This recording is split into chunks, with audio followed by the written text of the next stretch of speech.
Dalam dunia persilatan eksplorasi emas saya bertanya oksida besi menjadi tanda paling awal untuk suatu jejak hidrotermal mineralisasi. Akan tetapi yang bagaimana jenis oksida besi dimaksud dekat dengan emas? Kan oksida besi bermacam-macamnya? Nah yang menjadi petunjuk awal yang sangat berguna. Tetapi perlu dibedakan. Tidak semua oksida besi berarti emas. Yang paling menarik adalah oksida besi yang merupakan hasil pelapukan dari mineral sulfida pembawa berasosiasi dengan emas.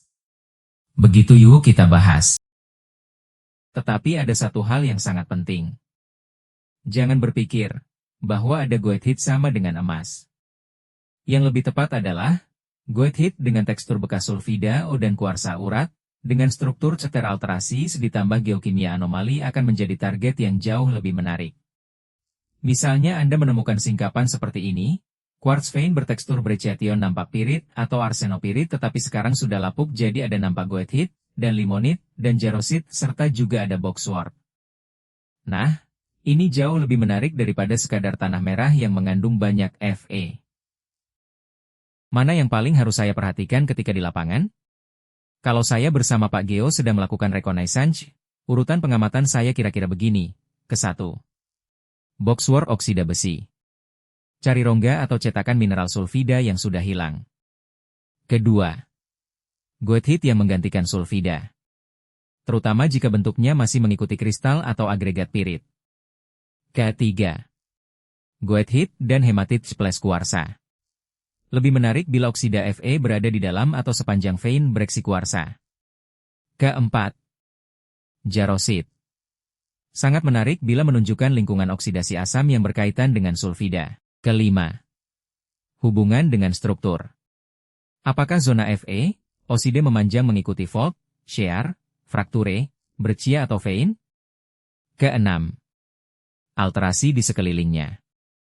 Misalnya silicification, argilik, advanced argilik, atau sericitic pilic alteration. Nah, ada satu lagi yang tidak boleh kita lewatkan. Apa itu? Dia adalah sulfida, pirite, arsenopirite, dan pada sistem tertentu, sulfida logam lainnya. Namun, masalahnya, sulfida tidak selalu mudah dilihat. Apalagi jika wujudnya halus dan diseminated. Kadang pirit hanya berupa butiran yang sangat halus. Bahkan dengan mata telanjang kita bisa melewatkannya. Tapi ingat, tidak terlihat pirit bukan berarti tidak ada sulfida.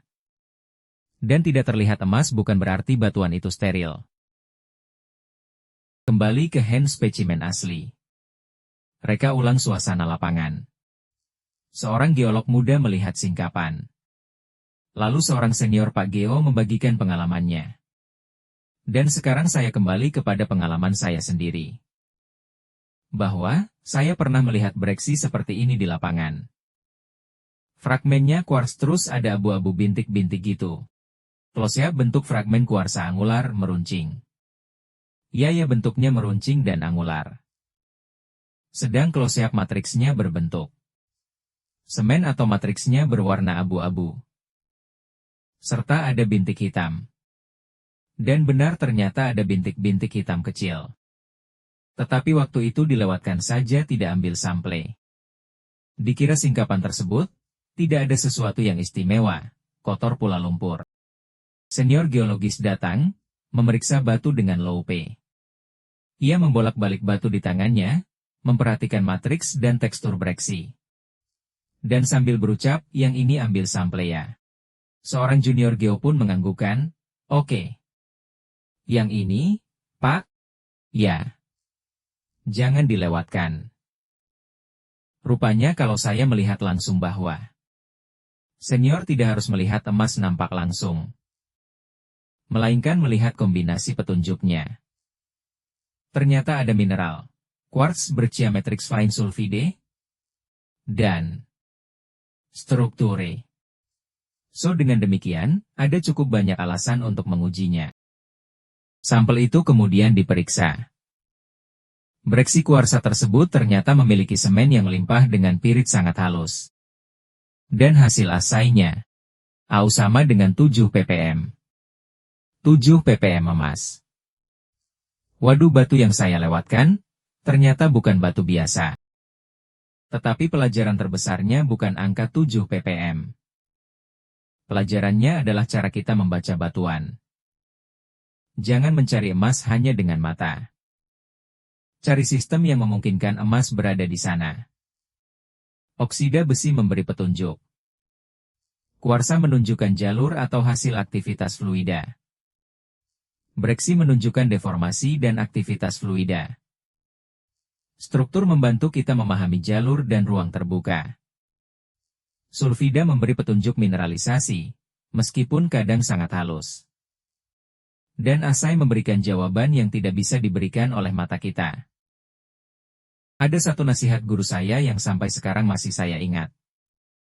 Lebih baik kebanyakan data daripada harus datang lagi ke lapangan. Karena tidak semua tempat mudah kita datangi. Kadang harus mencari pemandu. Kadang aksesnya sulit. Kadang kesempatan untuk kembali belum tentu ada. Jadi ketika kita sudah berada di lapangan, amati, dokumentasikan, ukur, sample, dan jangan terlalu cepat mengatakan, ini tidak menarik. Jangan mencari emas dengan mata, akan tetapi, bacalah sistem alam dan kenali geologinya. Dan bila ragu, kumpulkan datanya dulu saja. Karena terkadang, emas tidak berteriak. Ia hanya meninggalkan beberapa bintik kecil jejaknya pada sebuah batu.